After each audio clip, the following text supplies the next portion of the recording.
वैदेशिक रोजगारमा रहेका नेपाली दाजुभाइ दिदीबहिनीहरू, यो देशमा आजसम्म सधैँ तपाईहरूले पठाएको रेमिटेन्सको कुरा भयो, तर आज म पैसाको होइन तपाईहरूले तिर्नु भएको व्यक्तिगत मूल्यको कुरा गर्छु।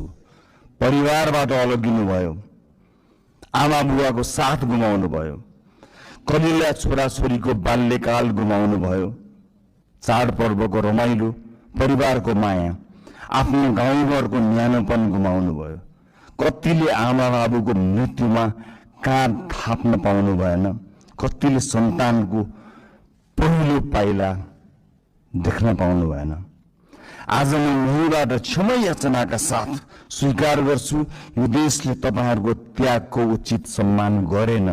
अब तपाईहरूको पीडा केवल कथा बन्ने छैन, नीति बन्नेछ, राज्यको प्राथमिकता बन्नेछ।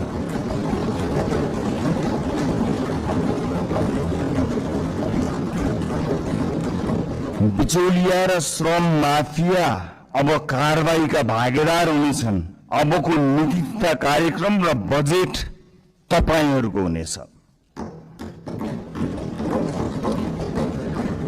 खाडी क्षेत्रमा अब जाने हाम्रा राजदूतहरू बिचौलियासँगको डिनर टेबलमा होइन, श्रमिकका शिविरहरूमा भेटिनेछन्।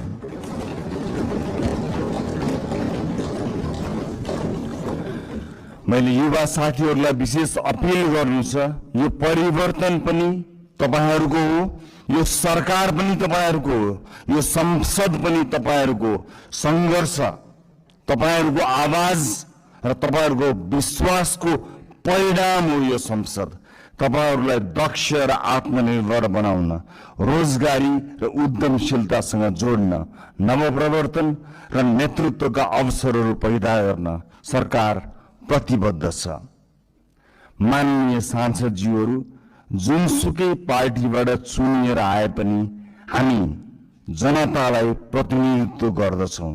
त्यसैले अब हाम्रो लक्ष्य एउटै हुनुपर्छ, देशको समृद्धि, जनताको जीवनमा सुधार र न्यायपूर्ण समाजको निर्माण। मलाई विश्वास छ यो सहकार्य, उत्तरदायित्व र परिवर्तनको प्रतीक हुनेछ। धन्यवाद।